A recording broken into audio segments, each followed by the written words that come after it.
Updates చూద్దాం. రాష్ట్ర వ్యాప్తంగా మాంసం మద్యం కొనుగోళ్లు ముందుగానే చేస్తున్నారు ప్రజలు. ఈసారి గాంధీ జయంతి దసరా ఒకే రోజు వచ్చింది. అక్టోబర్ 2న మాంసం లిక్కర్ షాపులు బంద్ ఉంటాయని ఇవాళే కొనుక్కునేందుకు దుకాణాల ముందు క్యూ కట్టారు. పండుగ సందర్భంగా అటు మాంసం ఇటు మద్యం అమ్మకాలు గణనీయంగా పెరిగాయి. రేపు ఎవరూ మాంసం మద్యం అమ్మకూడదని ఆదేశాలు జారీ చేశారు అధికారులు.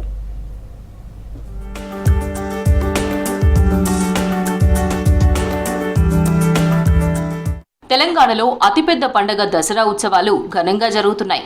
దసరా పండుగ అంటే ముక్క సుక్క పక్కా ఉండాల్సిందే. అయితే ఈసారి దసరా, గాంధీ జయంతి ఒకే రోజు వచ్చాయి. అక్టోబర్ 2న వైన్ షాపులు, నాన్ వెజ్ షాపులు బంద్. ఒక్కరోజు ముందే జనం మాంసం షాపులకు క్యూ కట్టారు. మాంసం, లిక్కర్ రేట్లు, అమ్మకాలు గణనీయంగా పెరిగాయి. నాన్ వెజ్ ప్రియులు ఇవాళే మాంసం కొనుగోలు చేశారు. దసరా నేపథ్యంలో రాష్ట్రంలో మద్యం అమ్మకాలు భారీగా పెరిగినట్లు అధికారులు తెలిపారు. గత నెలలో 3,000 కోట్ల మద్యం అమ్మకాలు జరిగాయన్నారు. నిన్న ఒక్కరోజే 333 కోట్ల రూపాయల మద్యం సేల్ అయింది.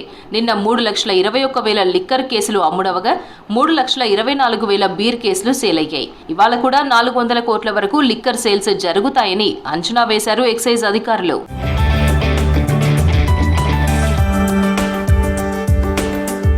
ఈసారి దసరా, గాంధీ జయంతి ఒకే రోజు రావడంతో జిల్లాల్లో మటన్ షాపులు, మార్కెట్లలో రద్దీ నెలకొంది. తెల్లవారుజాము నుంచే మటన్, చికెన్ షాపులకు బారులు తీరారు నాన్ వెజ్ ప్రియులు.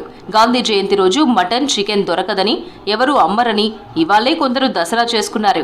మరికొందరేమో ఇవాళ కొని రేపు వండుకుందామని ప్లాన్ చేస్తున్నారు. గాంధీ జయంతి నాడు హింస చేయరాదు కనుక మేము కూడా దానికి కట్టుబడి ఉంటాం.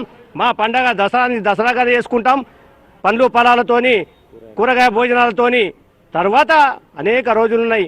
తాగడం, తినడం విషయం పక్కకు పెట్టి గాంధీ జయంతి, దసరాను కూడా ఆనందంగా జరుపుకుంటామని. తాగుడు, తినుడు, ఆటలు కోయడము, గోళ్ళు కోయడం ఇట్లాంటివి జరుపుకుంటాము. అవి వాయిదా వేసుకొని పూలు పండ్లతోని, కూరగాయలతో మేము భోజనాలు చేసుకొని ఆ రోజు ఆనందోత్సవాలు జరుపుకొని గాంధీ జయంతి కూడా సెలబ్రేట్ చేసుకొని మరుసటి రోజున మేము మా ఏం చేయాలనో అవి చేసుకొని సెలబ్రేట్ చేసుకుని ప్రజలు నిర్ణయించుకున్నారు. నాన్ వెజ్ కానీ తినొద్దు అంటే ఒక రోజు ముందుగానే ఒక రోజు వెనకాల కానీ ఆ ఏర్పాటు చేసుకునే ప్రయత్నము ఈ ప్రాంత ప్రజలు చేస్తారని చెప్పేసి ఈ ప్రాంత ప్రజలుగా, తెలంగాణ ప్రజలుగా మేము కోరుకుంటా ఉన్నాం. అట్లా జరుగుతుందని ఆశిస్తా ఉన్నాం. దసరా పండుగ సందర్భంగా ఉమ్మడి నిజామాబాద్ జిల్లాలో మద్యం సేల్స్ భారీగా పెరిగాయి. దసరా రోజే గాంధీ జయంతి కూడా రావడంతో ఈసారి మద్యం అమ్మకాలపై ప్రభావం ఉంటుందని అంతా భావించారు. కానీ గత వారం రోజులుగా దసరా కోసం ముందస్తు ప్రిపరేషన్స్ చేసుకుంటున్నారు పబ్లిక్. ఈ క్రమంలో ఉమ్మడి నిజామాబాద్ జిల్లాలో గత నెల 25 నుంచి 30 వరకు, అంటే నిన్నటి వరకు కేవలం 6 రోజుల్లోనే 39 కోట్ల మద్యం అమ్మకాలు జరిగాయి.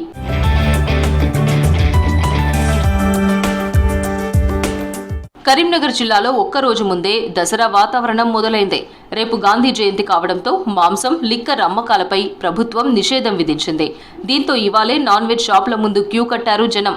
ఇంటి దగ్గర గొర్రెలు, మేకలు కోసుకోవాలనుకునేవారు కూడా వాటిని ముందుగానే కొనుగోలు చేస్తున్నారు. గాంధీ జయంతి రోజు అమ్మకాలు జరగవని ముందస్తుగా ప్లాన్ చేసుకున్నారు పబ్లిక్. దసరా పండుగ సంతోషం జరుపుకోవాలనే ఆనందంతో ఈరోజే బిఫోర్ ఒకరోజు ముందు తీసుకొని ఫ్రిడ్జ్లో పెట్టుకోవడం జరుగుతుంది. రేట్ సుతా తక్కువనే ఉంది. 900 రూపాయల కిలో పొట్టెల మాంసం, మేక మాంసం 700 రూపాయల కిలో. అందరు ప్రజలు సుతా తీసుకొని గాంధీ జయంతి గాంధీని సుతా మనం గౌరవించిన బాధ్యత ప్రతి పౌరుని మీద ఉంది. కాబట్టి మనం సుతా గాంధీ జయంతిని సుతా విజయవంతం చేయాలి. చుక్క ముక్క అనేది కంపల్సరీ అన్న మా తెలంగాణలో. అయితే రేపు మరి గాంధీ జయంతి జరుపుకోవాలా, దసరా జరుపుకోవాలా అనే విధంగా ఈ ఒక్కరోజు ముందు దసరా కూడా మేము కంపల్సరీ జరుపుకోవాలి. కాబట్టి ఒకరోజు ముందు మేము ఈ మటన్ షాప్కి అయితే రావడం జరిగింది, ప్రిపేర్ చేసుకుంటున్నాం. లేదు, గాంధీ జయంతి ఉందని చెప్పేసి ఇవాళ వచ్చినాము, తీసుకోవడం జరుగుతుంది. అయితే అడ్వాన్స్గా తీసుకొని గాంధీని కూడా గౌరవించినట్టు అవుతుందని చెప్పేసి వచ్చినాము. గాంధీ జయంతి సందర్భంగా పెద్దపల్లి జిల్లా రామగుండంలో మాంసం అమ్మకాలు చేయొద్దన్నారు అధికారులు. నాన్ వెజ్ షాపులు మూసి ఉంచాలని నోటీసులు జారీ చేశారు. ఆదేశాలు ఉల్లంఘిస్తే దుకాణదారుల లైసెన్స్ రద్దు చేస్తామని హెచ్చరించారు. చట్టపరమైన చర్యలు తీసుకుంటామని నోటీసుల్లో పేర్కొన్నారు అధికారులు. జిల్లాల్లో ప్రశాంత వాతావరణంలో దసరా నిర్వహించుకోవాలన్నారు.